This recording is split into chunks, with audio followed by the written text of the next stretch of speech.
What's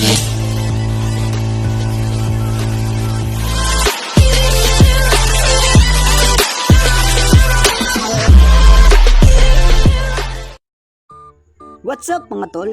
Tayo po ay nagbabalik na naman sa ating panibagong video na tayo po ay maglalaro dito sa Project World Roleplay. At ngayon ipapakita namin sa inyo kung ano nga ba ang mga trabaho dito sa Project World Roleplay. Kaya ano pang hinatay natin? Simulan na natin to. Bago natin pala simulan to, shoutout muna sa kasama ko dito na si Zenotown. Sasamahan niya tayo guys para libutin ang lugar na ito. Hi ka muna pre, hi ka, bilis. Yan, sabihan natin siya kasi hindi niya tayo naririnig, voice over lang to. So yan, nagay na siya. Simulan natin to. Let's go. So ang first location natin guys is taxi job. What a nice. Sa trabaho na to, ipapakita ko na nga lang sa inyo to. Nabubulol ako eh.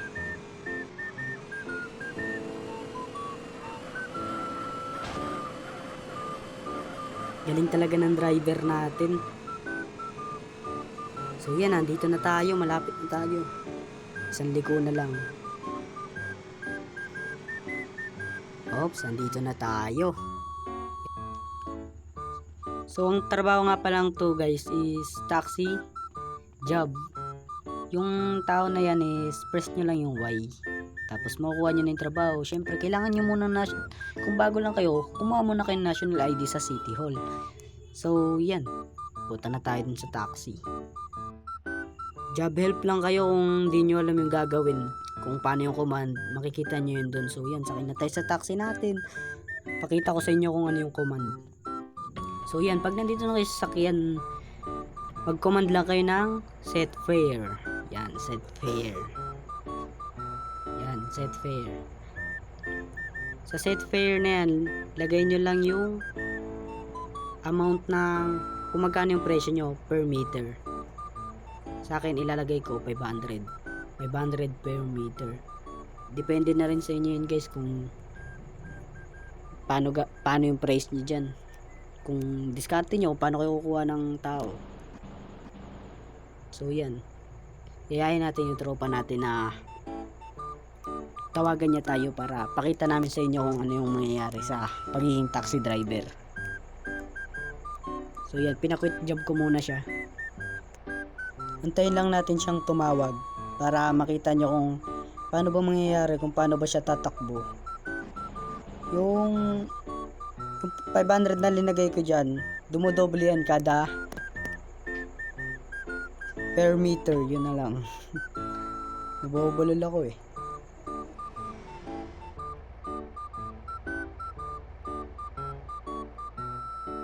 So yun, antayin lang natin siyang tumawag. Yan, ulitin natin, set fare ulit tayo kasi baka hindi niya nakita yung number. Yan, taasan natin 501.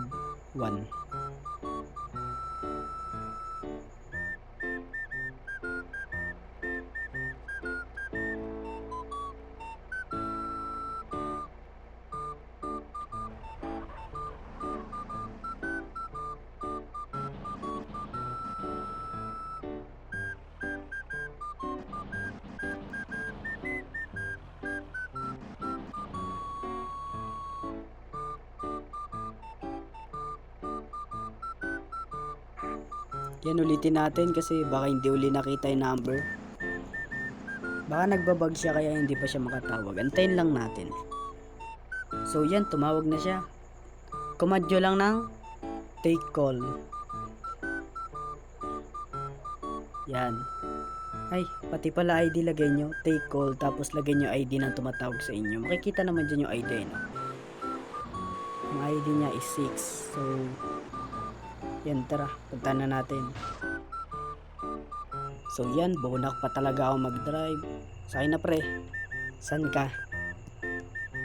So yan, kung nakikita nyo is pagsakay niya biglang lumabas na yung taximeter. Diyan nyo makikita kung gaano karami yung kikitain nyo. So yan, HP daw siya. Tara, pupunta na tayo ng HP.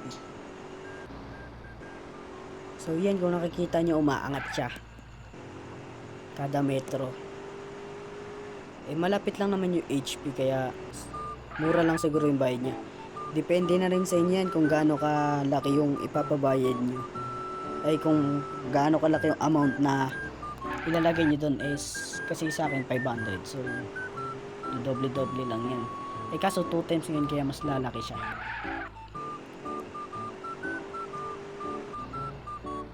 Tapos kung trip nyo namang pahabain yung daan para mas lumaki sa audio, depende rin sa inyo kung gagawin yun. So yan, liliko na lang tayo dito. Yan. So yan, parada tayo dito. HP na to eh. Yan. Thank you. So yan, kung nakita nyo 5,000 yung ano natin kahit sobrang lapit lang naman. 2 times salary kasi siya guys. So kaya 5,000. So yan, next location, fruit collector. Ang fruit collector ay isa sa pinakamagandang trabaho or one of the best job in PWRP or Project World Roleplay. So yan, nalaglag pa nga, ang galing, grabe driver ko, talented. Shish, may bayad ka sa akin mamaya, suntok. Cherries.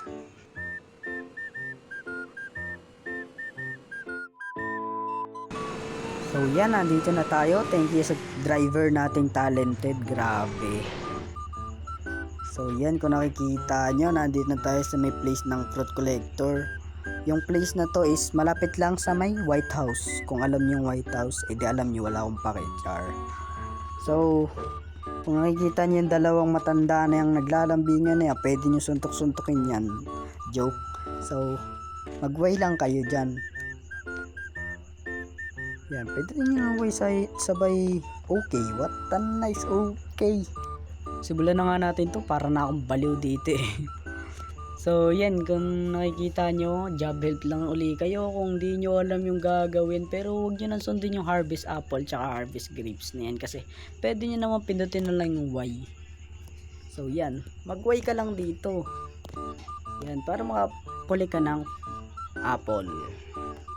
So yan, kung nakikita nyo, nakakulik tayo ng 1 apple, tapos wood stick. Ito yung advantage ng fruit collector. May makukuha ang stick na pwede mong panggawa ng bakal.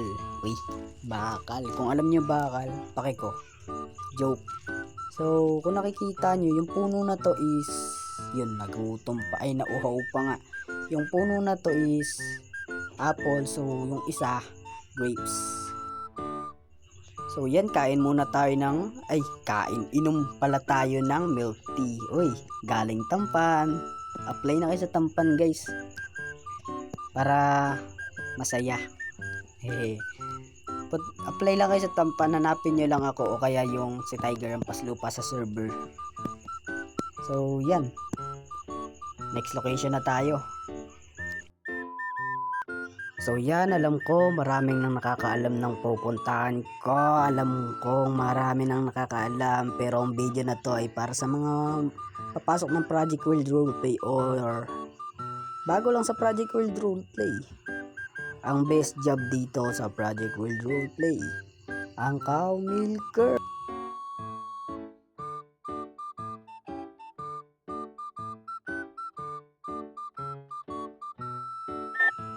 So yan, nandito na tayo sa cow milker. Alam kong marami nang may alam nito, pero wala akong paki-joke lang. Press nyo lang rin yung Y. Yan, tandaan nyo yung babae na yan, press nyo yung Y. Huwag nyo susuntukin. Hindi, joke lang. So yan, napindot na natin yung Y. Punta na tayo doon sa Bacanes.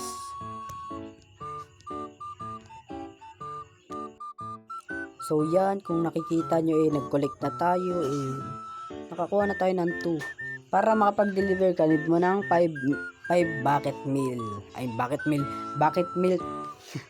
Tapos ang limit niya is 100. So sulit na sulit, 40k kasi double salary. Kasi 20k pagka hindi siya double salary. So yan, naka 5 na tayo. So punta tayo dun sa para sa inyo. Pupunta natin yung deliver. Papakita ko sa inyo. Mabait ako hindi, joke lang. So punta na tayo doon.